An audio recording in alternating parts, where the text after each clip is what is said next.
Le 5 octobre 2023, Yapluka a organisé à Villejuif, à la Casa de Yapluka, la première édition du festival Facilité Demain. On a eu envie de créer ce festival pour rassembler nos clients, des partenaires, mais aussi des personnes qu'on ne connaissait pas du tout avant ce festival. Notre intention était de réfléchir toutes et tous, ensemble, à des questions qui nous tiennent à cœur et notamment sur l'avenir de notre profession de facilitateur et de facilitatrice. La question qui était au cœur de notre journée était: la facilitation, un métier à professionnaliser et ou des compétences transverses à démocratiser. Pour cette journée, c'était une évidence qu'il nous fallait le format le plus collaboratif possible. Au programme, conférences participatives et forums ouverts. Et c'était aussi très important pour nous de vous partager la récolte de cette journée pour diffuser la posture et les compétences de facilitation. Toute cette belle matière collective, co-créée à 50 voix et 100 mains, est disponible sur la gazette du festival. Le lien sera mis dans la description de l'épisode. Et j'en profite pour remercier tous les contributeurs et toutes les contributrices qui ont embarqué avec nous pendant cette belle journée questionnant la place de la facilitation dans le monde de demain. Au cours de cette journée, j'ai sorti mon micro et je suis allée à la rencontre des participants pour leur poser une question. En 2030, pour toi, la facilitation, ça ressemble à quoi? Dans cet épisode, au format décalé et nouveau pour moi, je suis fière de vous partager les rêves et les visions de succès de facilitateurs, managers, entrepreneurs et enseignants. Belle écoute sur la foule. Imagine, on est en 2030, on a eu cette fameuse baguette magique dont on a parlé ce matin. Pour toi, la facilitation, ça ressemble à quoi? Merci pour la question. Je crois qu'en 2030, ce que j'aimerais voir, c'est que vraiment tout le monde, quelle que soit sa place dans la société, a accès à ces outils-là. Kacha Dougal est facilitatrice certifiée et coach d'équipe avec son entreprise Leapfrog. A été formé 2 jours, 3 jours, pas plus, à l'école, à l'université, en entreprise. Parce que je me dis, quel impact ça pourrait avoir? Énorme, C'est clair. hein, dans une société, si on avait tous un minimum d'outils. Et puis bon, certains qui vont aller plus loin, mais rien en ayant quelques bases, on en avait parlé ce matin en famille, c'est déjà énorme. Donc c'est ça que j'aimerais bien voir pour 2030. Ouais. Et toi, tu serais où en 2030? Ah, sur une île déserte. L'enfer, c'est les autres, c'est ça? Ah non, parce qu'ils sont avec moi sur cette île. Ok, donc tu ne travailles plus en 2030. Exactement, exactement. Après, tu peux très bien utiliser la facilitation, comme on disait, dans la famille, avec les amis, en tant que citoyenne. Bien sûr, C'est de pas toute façon. forcément professionnel C'est pas finalement. forcément professionnel, exact. Et pour y arriver, pour que ce rêve se réalise en 2030, selon toi, quels sont les blocages qu'on doit arrêter? Moi, je travaille en entreprise, donc Mhm. c'est quand même, je viens de ce monde-là, et je dirais que ce qui, à mon sens, le plus grand frein, c'est l'acceptation de ceux qui détiennent le pouvoir, hein, donc les boards, les comités exécutifs, acceptent que finalement, ils vont perdre une partie du pouvoir. Et je crois que c'est cette perte-là qui est leur frein principal. Et comment on pourrait leur montrer que il y a plein de belles choses qui peuvent se créer en perdant du pouvoir? Ça, c'est une question intéressante. Je ne sais pas si j'ai vraiment la réponse, mais on en avait peut-être répondu en partie ce matin. En réfléchissant à justement la façon dont on va essaimer et démocratiser et faire savoir, faire valoir finalement nos compétences et ces outils-là. Alors pour rester sur le thème de l'école, je pense que 2030 avec une baguette magique, c'est une école où les jeunes sont pleinement auteurs et acteurs de leurs apprentissages. Estelle Auguin est facilitatrice et sociologue et cofondatrice de l'École du Sens. Pleinement auteurs et acteurs de leur vie quotidienne, qu'ils puissent être avec les autres, être contents d'être une personne particulière au milieu d'un groupe, et que toutes ces spécificités face à un collectif, un vivre ensemble, voilà, où chacun a sa place, pleinement sa place, et heureux de vivre avec les autres. Moi, si je suis facilitatrice en 2030, Marion Oleknovitch est responsable pédagogique de la formation Facilitation City et facilitatrice au sein de Yapluka. eh ben, ce que j'aimerais faire, c'est, et on en a parlé ce matin dans la table ronde, dans la conférence participative d'ouverture, c'est ouvrir des espaces de dialogue pour faire dialoguer, pour faire se rencontrer des gens qui ne dialoguent pas. Et que par le dialogue, il y ait des liens qui se créent entre des secteurs d'activité, entre des groupes de personnes qui ne se parlent jamais, voire même peut-être qui sont en conflit. Euh, ouais, moi en 2030, je serais très heureuse d'apporter la facilitation là où on ne l'attend pas et d'ouvrir ces espaces-là là où on ne les attend pas. Euh, j'ai entendu parler de cercles de dialogue dans la rue, par exemple, ou de personnes qui ouvrent ces espaces de dialogue-là dans des prisons, dans des centres d'hébergement d'urgence, dans des sites de confrontation entre des militants et la police, par exemple. Euh, alors là, on parle de cadres un peu conflictuels, même très conflictuels parfois. Mais ouais, pour moi, la facilitation en 2030, elle permet d'ouvrir ces espaces de dialogue-là. Voilà. Alors, on est moins jeune, mais on est encore plus en forme dans un monde qui va beaucoup mieux. Et notamment parce qu'on a réussi à amener la facilitation comme outil à l'intérieur des structures. Amélie Rimbaud, elle est formatrice soft skills. Donc, on a rétabli un canal de communication entre les personnes avec d'un côté une capacité d'écoute qui a été retrouvée. On a appris à écouter vraiment ce que les autres ont à dire, ce qu'ils ressentent, ce qu'ils partagent. Et puis on a appris aussi à prendre sa place dans le groupe et à amener ses contributions. Et on a appris à catalyser, à extraire le meilleur de tout ça, à réfléchir ensemble et sur la durée pour pouvoir construire des projets pertinents et des projets qui font envie, qui enthousiasment et qui réunissent. Je suis papa de deux enfants, dont Martin qui vient de rentrer à l'école, qui a 3 ans, puis Gabrielle qui est toute petite, qui a tout juste 5 mois. Florent est mon associé, il est cofondateur de Yapluka. Et ce que j'ai entendu ce matin dans la conférence participative m'a vraiment touché sur le rôle que la facilitation pouvait jouer dans l'éducation nationale et dans la manière dont nos enfants apprennent ensemble, acquièrent de nouvelles compétences. En 2030, Martin aura quasiment 10 ans, il sera à la fin de son primaire et au début de son collège. Et mon rêve, c'est de l'entendre rentrer un soir et de me partager qu'il a vécu une journée où, sans forcément mettre de mots dessus, il a vécu des temps qui ont été facilités par leur professeur, ou leur professeur a employé des techniques de facilitation pour faciliter l'apprentissage au sein de la classe. Je pense que c'est aujourd'hui, à un niveau personnel, ce qui m'est le plus cher, enfin, c'est vraiment le rêve le plus ultime que je nourrisse. À un niveau professionnel, je pense que ça tend aussi vers la démocratisation, mais en 2030, notre pratique de la facilitation, pour moi, elle sera une super réussite si on arrive à le voir à différents étages, euh, dans les organisations, dans les structures d'accompagnement, et que si finalement on arrive à voir des managers, des chefs de projet qui ont développé cette posture et pour qui aujourd'hui c'est acquis, ouais, je pense que c'est une situation, c'est un 2030 que j'ai envie de voir, donc qui correspond bien à un rêve que je nourris et que j'espère on nourrit ensemble chez Yapluka. Rajouter des choses ou quoi? Ou quoi? Quoi? Oui, tu peux rajouter des Bon, choses. là, je vais rajouter des choses. Hein. Il m'a donné des idées, le monsieur, en parlant. Vas-y, vas-y.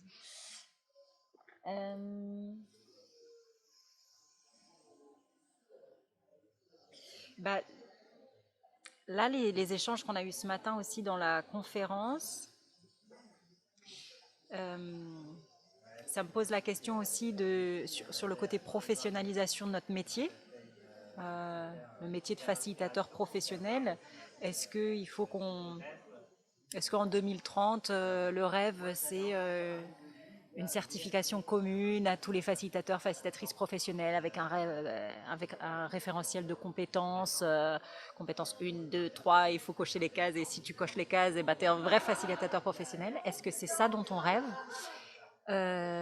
ou est-ce que, et là je vais reprendre les mots de Jean-Philippe Poupard à la pause de café de tout à l'heure,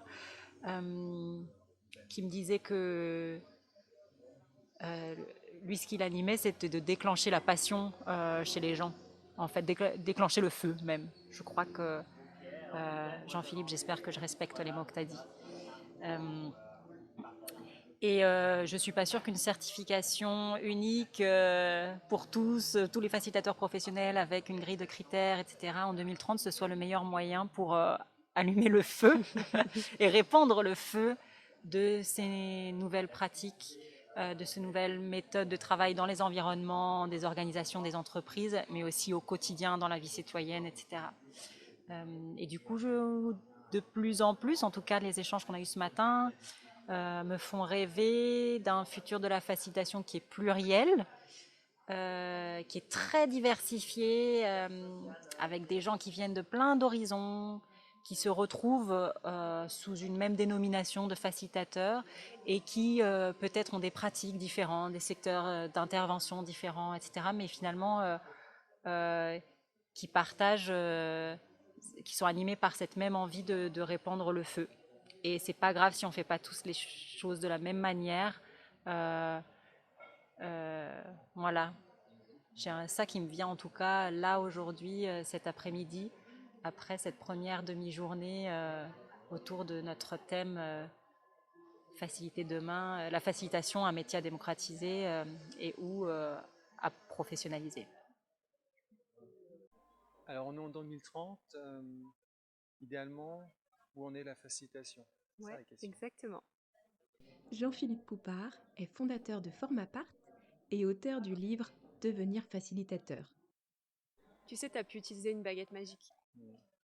Pour moi, les compétences en facilitation sont devenues aussi communes qu'aujourd'hui l'écoute active. Alors, plus personne aujourd'hui n'imagine un parcours de formation digne de ce nom sans évoquer à un moment donné l'écoute active. Je pense que ça sera la même chose en 2030 pour la facilitation.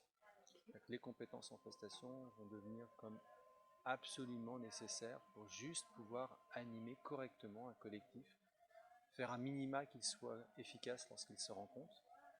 Et je pense que ça va vraiment se propager largement et facilement parce qu'il y a un besoin de ça. Et c'est pour ça que ça va se propager, parce que les gens se rendent compte que c'est utile et nécessaire. Après, si j'ai une baguette magique, j'aimerais bien aller plus loin. Ouais. Et j'aimerais bien faire en sorte que, enfin, dans les cercles de pouvoir, on perçoive le processus de dialogue d'un collectif comme une condition nécessaire à une issue satisfaisante. Aujourd'hui, tu as ces collectifs qui se rencontrent, des conseils d'administration, des conseils exécutifs, des comités de direction, ou des conseils municipaux, ou des conseils des ministres, où au fond c'est la loi du plus fort qui l'emporte. Celui qui pèse le plus lourd dans l'actionnariat, celui qui a le plus de leadership dans les comités de direction, celui qui a le plus haut grade dans les conseils des ministres, les conseils municipaux. Et je pense que si on arrive à sortir de ça et de penser plus l'intérêt du collectif en premier lieu, qui lui-même est censé représenter l'intérêt collectif et l'intérêt commun, là je pense qu'on aura vraiment fait une très très grosse avancée. Et si on a réussi en 2030, comment on a fait? Qu'est-ce qu'on a pu débloquer?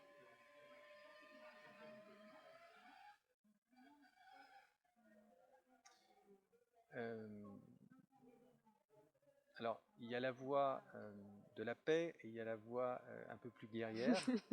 On La veut voie, les deux, on veut les alors, deux versions. la voie de la paix, c'est que naturellement, par démonstration de la preuve, tout le monde se rend compte que c'est beaucoup plus efficace, donc de plus en plus de gens l'adoptent, y compris Ouais. donc ces instances de gouvernance ou ces instances de pouvoir.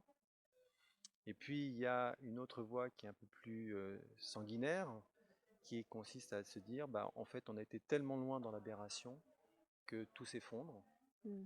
et que de ce fait, les gens en position de pouvoir ne savent plus comment faire. Et donc c'est un peu comme quand toi tu es malade, ou la plupart des gens quand ils sont malades, ils vont voir à peu près tous les spécialistes possibles, imaginables, et puis quand ils ont tout essayé et que rien ne marche, ils vont voir le rebouteux. Ouais. Et peut-être qu'on va arriver vers ça aussi. Mm. Qu'on a été tellement loin dans l'aberration, tellement loin dans une force d'application du pouvoir qui ne prend pas suffisamment en considération l'intérêt commun.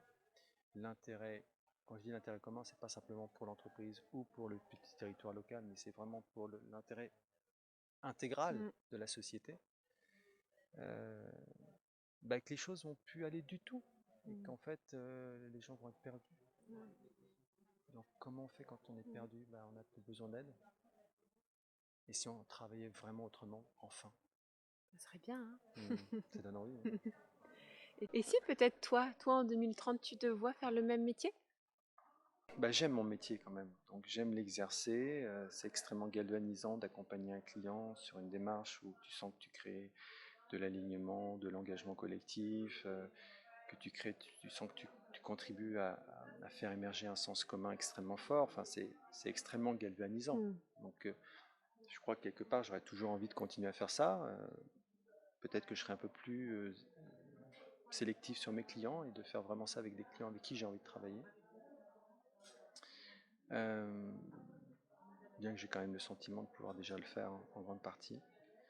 Mais au-delà de ça, je crois que j'aurais peut-être envie de prendre un peu plus la parole et sortir de cette posture de facilitateur et de contribuer à éveiller les esprits sur les freins, sur les leviers, sur mettre en vigilance. Tu vois, il y a souvent aussi une forme de projection utopiste sur les approches collaboratives de manière générale. Et donc je crois que j'aimerais beaucoup plus contribuer à éveiller les esprits là-dessus. Ce que tu as déjà fait avec l'écriture de ton premier livre, devenir Oui, c'est vrai, facilitateur, et c'est vrai. peut-être avec le second là qui est en cours. Ah, qui est en cours, ouais. Je fais du teaser, Ouais. teasing plutôt. Oui, c'est vrai. C'est vrai, alors le premier s'adressait quand même principalement à des acteurs du changement et des facilitateurs. Là, en l'occurrence, j'évoquais plutôt le public de dirigeants, de gens qui sont en situation de pouvoir vraiment changer la donne. On voit bien que, si tu veux, les citoyens ont envie d'être considérés autrement. On voit bien que les collaborateurs des entreprises ont envie de travailler autrement. Donc on sent que la pression monte du bas des organisations, ou du bas de la société. Donc à un moment donné, les dirigeants vont devoir basculer aussi. Et moi, je suis quand même extrêmement reconnaissant du fait qu'il y ait des gens qui osent occuper des postes de très forte responsabilité et qui ne sont pas faciles non plus. Souvent, on voit que les côtés positifs et reluisants C'est certain, ouais.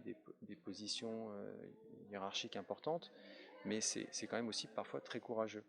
Et donc, j'aurais à cœur d'éveiller justement ce public-là et de leur dire qu'ils peuvent avoir confiance et que simplement il faut y aller avec méthode.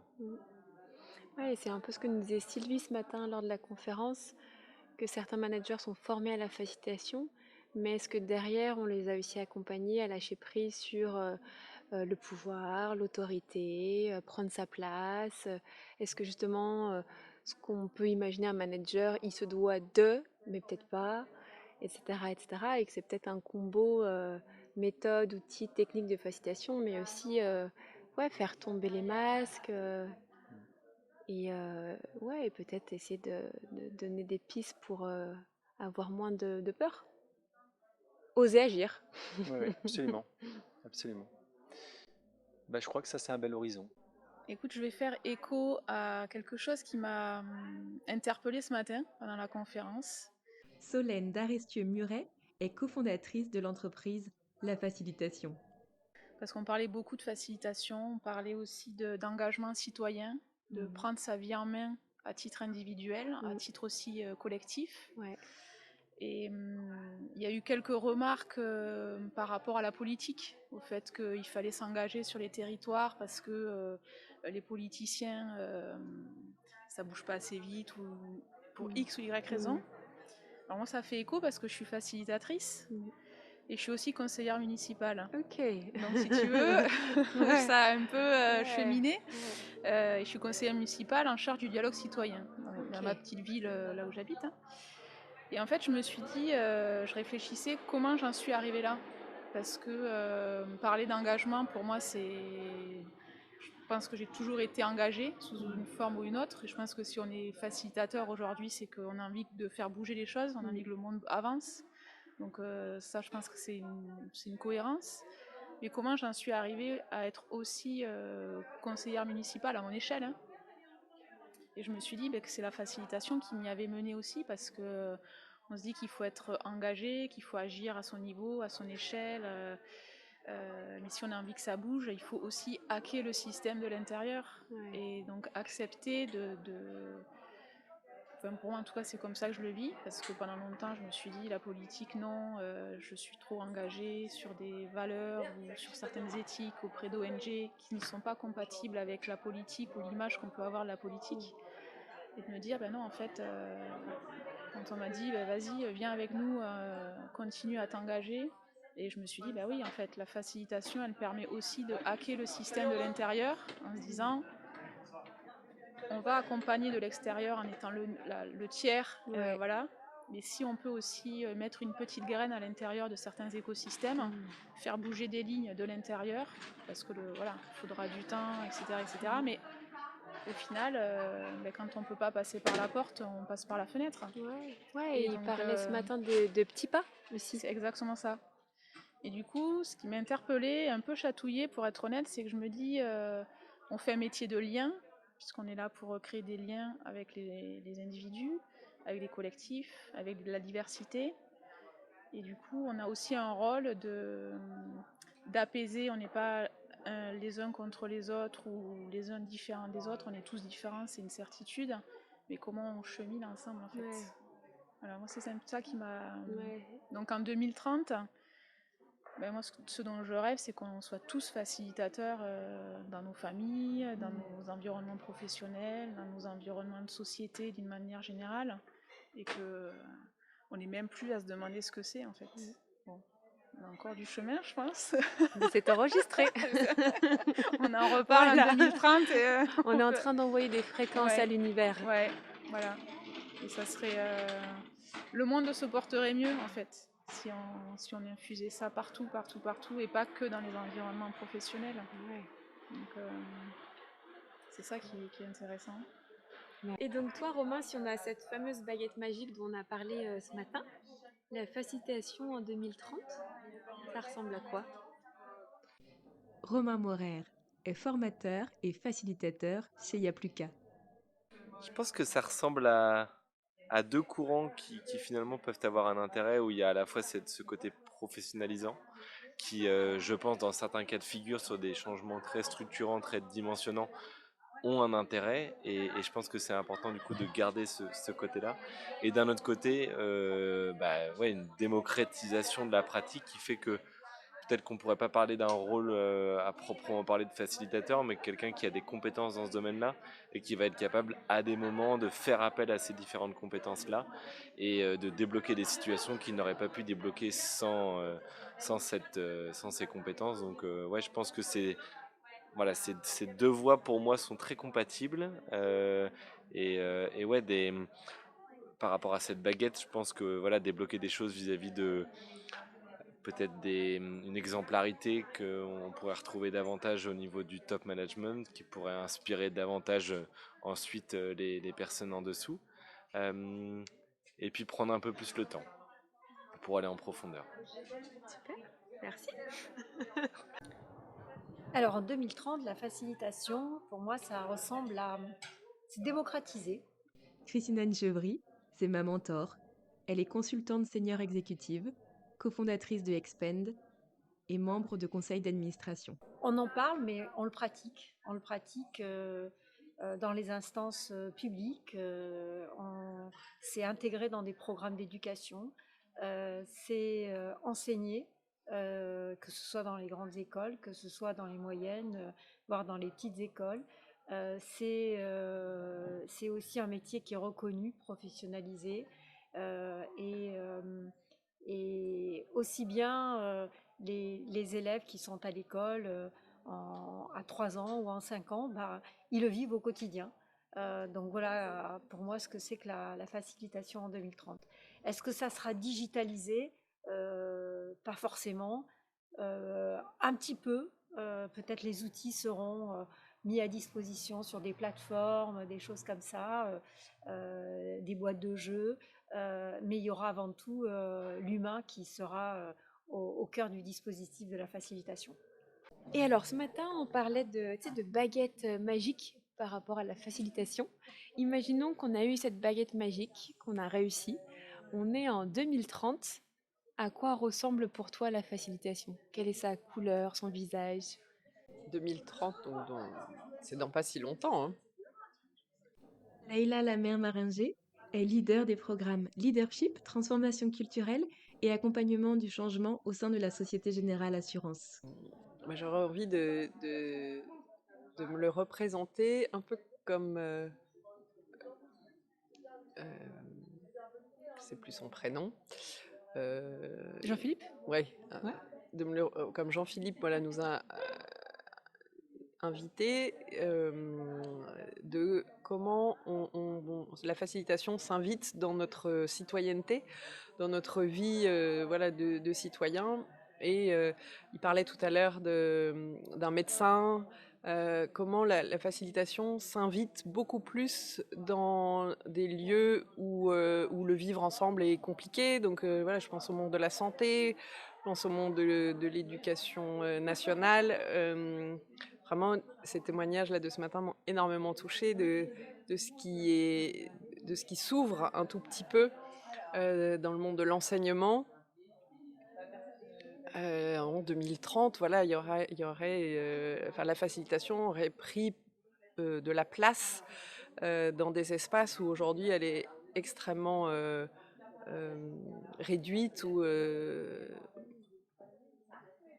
Tout à l'heure, on partageait avec des enseignants en école supérieure et qui essayent de transmettre différemment, et ils expliquaient que même les élèves eux-mêmes étaient perdus tellement il y a des années d'habitude à juste recevoir de la connaissance, et du coup ne font pas le lien quand on leur enseigne différemment et qu'on les met dans des postures d'être plus acteurs et de facilitation.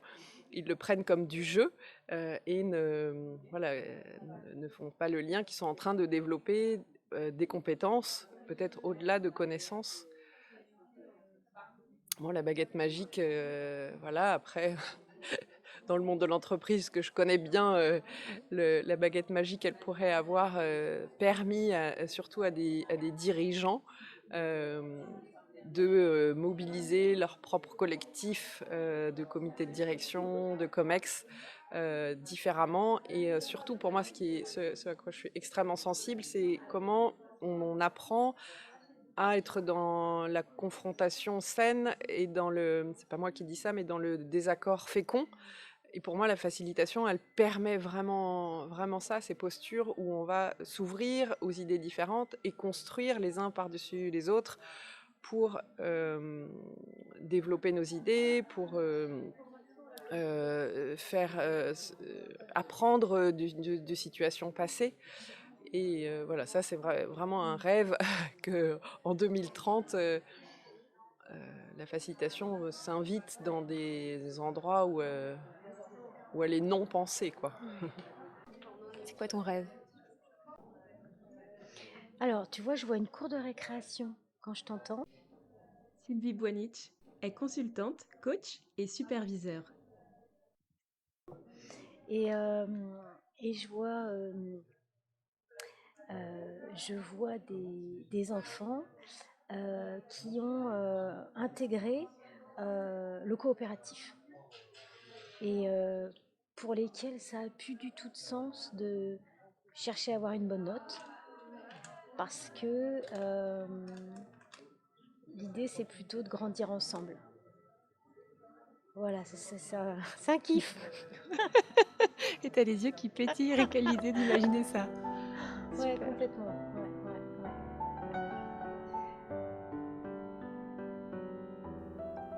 Et pour vous, à quoi ressemble la facilitation en 2030 ? J'espère que cet épisode micro-trottoir vous a plu et je vous dis à très bientôt sur La Foule.